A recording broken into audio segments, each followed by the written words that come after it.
এবং আমি এখন একটা ভিডিও, আপনি মুক্তিযুদ্ধের কথা বলেছেন, স্বাধীনতা বিরোধী বাংলাদেশে আছে কিনা সেই কথাও বলেছেন, কিন্তু আমাদের একজন উপদেষ্টা বলেছেন বাংলাদেশে স্বাধীনতা বিরোধী বা ওইভাবে কেউ নেই। আমরা কি আমাদের পরিবেশ উপদেষ্টার একটা বক্তব্য যদি একটু শুনে আসি, তারপর আপনার কিছু কমেন্টস নেব, তারপর আমরা ডক্টর ইউনূস সাহেবের বাংলাদেশের যে শাসন সেটি নিয়ে কথা বলবো। আমরা ভিডিওটা যদি একটু দেখতে পারি মুন্না জি, প্লিজ একটু যদি বক্তব্য। জি জি, আমরা আমি তো এমন কাউকে খুঁজে পাই না। তো মুক্তিযুদ্ধকে অবজ্ঞা করা হয়, এইটা অবজ্ঞা করা হবে এমন কোন প্রক্রিয়ার সাথে কোনো বাংলাদেশি জড়িত থাকবে বলে আমি কিন্তু কোনো কারণেই মনে করি না। মুক্তিযুদ্ধকে কেউ প্রশ্নবিদ্ধ করবে, এইগুলো একটা প্রপাগান্ডা, এইগুলো এক ধরনের প্রচার। এখন এটা কি প্রপাগান্ডা? মুক্তিযুদ্ধের বিরোধিতা করে কেউ নেই এরকম তার একটা বক্তব্য আমরা শুনেছি।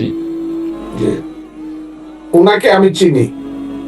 জি, ওনার বাড়ি আমার বাড়ি থেকে 18 থেকে 20 কিলোমিটার দূরে, হবিগঞ্জে ওনার বাড়ি।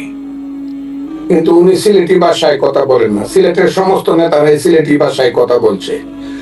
আব্দুল সামাদ আজাদ থেকে ধরে, হুমায়ুন রশিদ চৌধুরী থেকে ধরে, আমাদের অর্থমন্ত্রী কিবরিয়া সাহেব থেকে ধরে, অর্থমন্ত্রী সাইফুর রহমান সাহেব, সবাই সিলেটি। উনি খুব শুদ্ধ ভাষায় কথা বলে এবং ভালো কথা বলেন।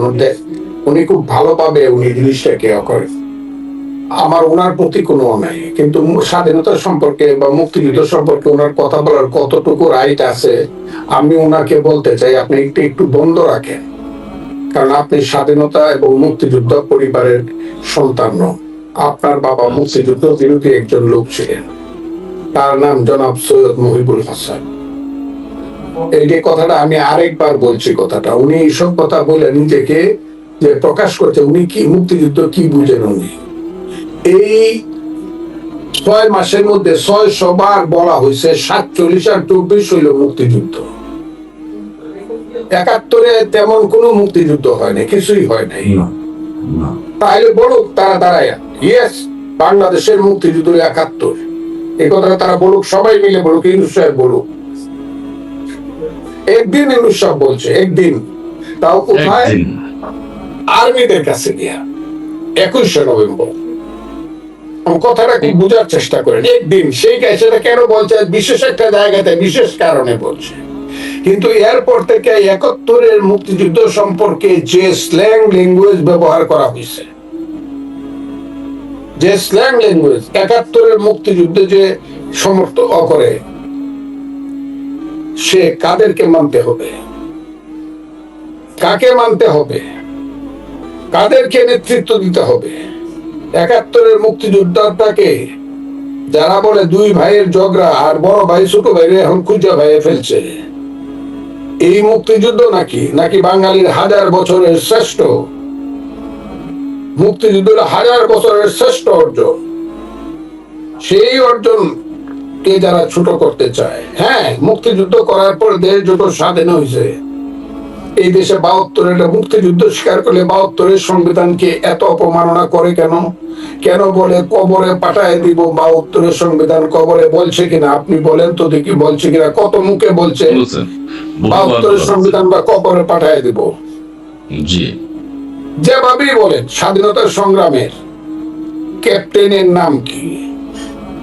এটা আমি আমি বিএনপি করি, অনেক ভুল বুঝাবুঝি হয়। তার স্বাধীনতা সংগ্রামের লাস্ট খেলার ক্যাপ্টেনের নাম, ফাইনাল খেলার ক্যাপ্টেনের নাম হইল শেখ মুজিবুর রহমান। তাকে বলতে অপ্রাসঙ্গিক করে দিবে বাংলাদেশে। যারা শেখ মুজিবকে অপ্রাসঙ্গিক করে দেয়, 7ই মার্চের বক্তৃতাকে যারা বলে এটা কোনো ভাষণ টাষণ না,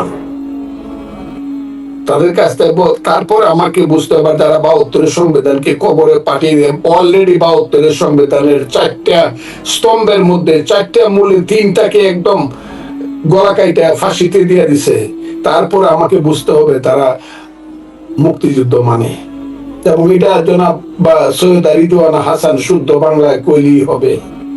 শুদ্ধ বাংলায় উনি মুক্তিযুদ্ধের কি বুঝে, কি বুঝে মুক্তিযুদ্ধ কারা, উনি কি বুঝে? উনি, কারণ উনি যে ঘরে জন্মগ্রহণ করছে তার এত মুক্তিযুদ্ধের চিহ্নই ছিল না সেই ঘরে। আমি তো ওই এলাকার কমান্ডার ছিলাম, তো মুক্তিযুদ্ধে আমি ছিলাম কমান্ডার। আমি তো জানি হবিগঞ্জে কারা দালাল ছিল, বানিয়াচুঙ্গা আদমেরিগঞ্জে লাখাই কারা দালাল ছিল, এটা আমি জানি। কাদেরকে কারা আইসা আমার পায়ে পড়ছে যান বাঁচানোর জন্য, কত রাজাকার জেলখানায় দিয়ে অস্ত্র রাখছি, শুধু জীবনটা বাঁচায় দিছি 16 ডিসেম্বরের পরে সারেন্ডার করছে বলে। কাজে উনি মুক্তিযুদ্ধের কথা কি বলে এটার উত্তরটা আমি দিলে পরে আমার নিজেকে ছোট বলে মনে হয়, আমি উত্তরটা